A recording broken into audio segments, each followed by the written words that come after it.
Sallallahu Alaihi Wasallam. Ketika itu Rasulullah Sallallahu Alaihi Wasallam dalam keadaan berduka, Bu. 1 tahun dalam keadaan berduka kehilangan 2 orang yang dicintainya, yaitu istri tercintanya Ummu Khadijah dan yang kedua pamannya beliau Abu Thalib. Maka dalam 1 tahun beliau berduka, Allah ajak beliau untuk jalan-jalan, istilahnya, Bu. Dihibur oleh Allah Subhanahu wa Ta'ala. Ya, sejarah manusia bertemu kepada kekasihnya Sang Pencipta. Siapa manusia yang bisa bertemu dengan Allah kalau bukan baginda Nabi Muhammad SAW? Diperjalankan dari Masjidil Haram menuju Masjidil Aqsa Palestina dalam waktu 1 malam saja. Kalau mau hitungannya manusia, nggak mungkin, Bu. Dari Masjidil Haram kota Mekah ke Palestina cuma 1 malam tuh nggak mungkin banget. Tetapi apa yang bagi Allah nggak mungkin? Bagi manusia mustahil, tapi bagi Allah, Allah punya cara yang lebih mustahil lagi, ya, buat kita. Contoh, Bu, dulu ketika rumah saya terbakar, ketika dulu saya terjebak di api sama anak-anak saya, habis semua yang saya kejar duniawinya. Ketika itu buat Allah mudah sekali mengambil semuanya. Mau mengambil saya sama anak-anak pun mudah. Tapi ketika itu lihat, buat saya yang mustahil saya selamat dari kebakaran itu. Buat saya mustahil saya selamat. Ya, ternyata Allah punya cara yang lebih mustahil lagi buat nyelamatin saya, walaupun caranya jalannya harus loncat dari lantai 2 ke lantai 1. Tapi siapa yang menyelamatkan? Allah. Ketika di kobaran api teriak-teriak kepanasan gak ada yang nolong, siapa di situ yang paling dekat dengan kita? Allah. Allah dekat sedekat urat nadi kita, Bu. Ketika kita minta tolong orang-orang gak ada yang nolongin kita, Allah tolong kita. Ketika kita yang paling susah, orang lain gak tahu kita susahnya kayak gimana, Allah tahu susahnya kita. Ketika hati kita terluka, orang lain gak ada yang tahu, Allah paling tahu kita sedang terluka. Ketika kita sedang membutuhkan, orang lain gak ada yang tahu, Allah tahu apa yang kita sedang butuhkan. Betul. Ketika orang lain meninggalkan kita, Allah yang paling tidak pernah meninggalkan kita, betul. Maka apa yang sulit bagi Allah untuk mengabulkan apa yang kita minta? Maka yakinlah kepada Allah. Hitung-hitungan manusia itu gak akan nyampe, Bu. Tapi lihat hitung-hitungannya Allah. Dulu saya juga mikirnya gitu. Anak saya 4, ketika saya kehilangan suami, dulu saya harus nyekolahinnya kayak gimana ya? Ya, ngasih nafkah dianya gimana ya? Saya gak kerja apa-apa, hanya jadi ibu rumah tangga saja saat itu. Ya, gak punya cita-cita jadi pendakwah, karena yang dakwah sudah suami saya sudah cukup. Tapi ketika Allah takdirkan lain, ketika diberikan skenario yang harus dijalani, semua manusia di dunia mempunyai dikasih sama Allah cerita masing-masing. Ya, kita semua sedang main film, Bu. Ceritanya udah dikasih sama Allah, kita suruh memerankannya. Tergantung kita mau memerankannya dengan baik atau enggak, kan gitu. Semua kembali kepada kita.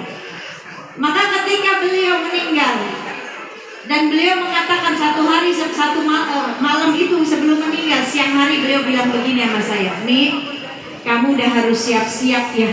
"Ah, emang mau kemana?" Saya bilang gitu. "Kok disuruh siap-siap?"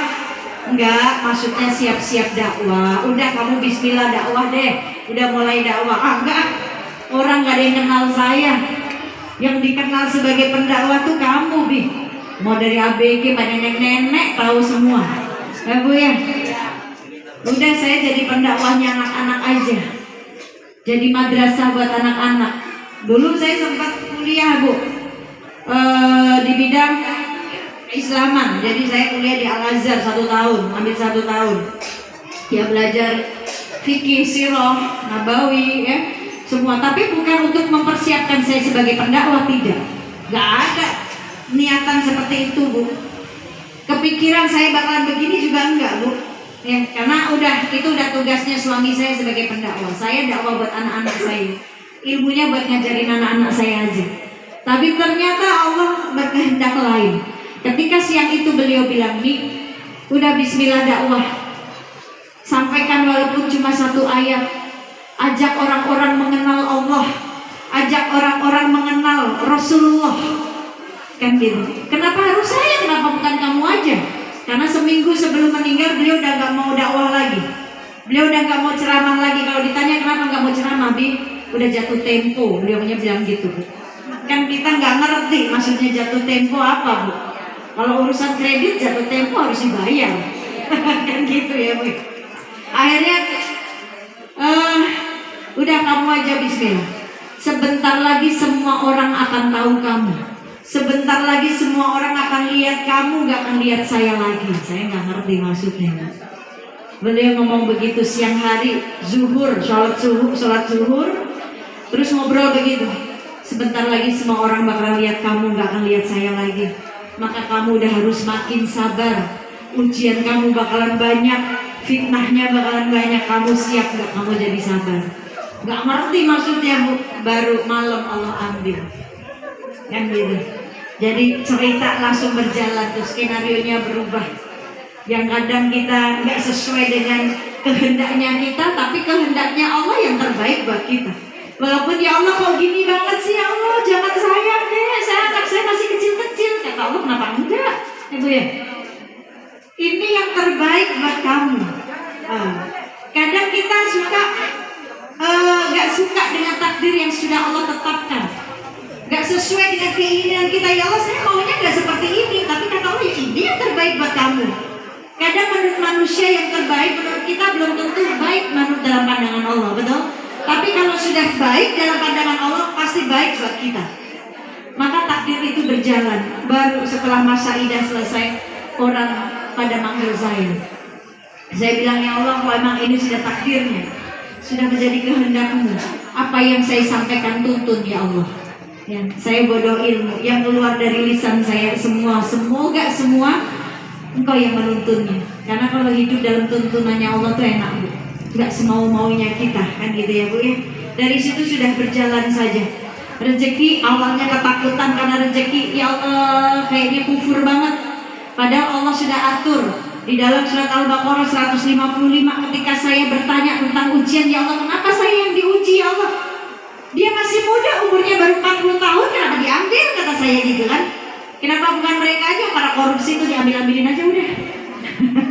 Ya Bu ya, kenapa yang sedang dibutuhin orang baik, dibutuhin masyarakat, kenapa diambil?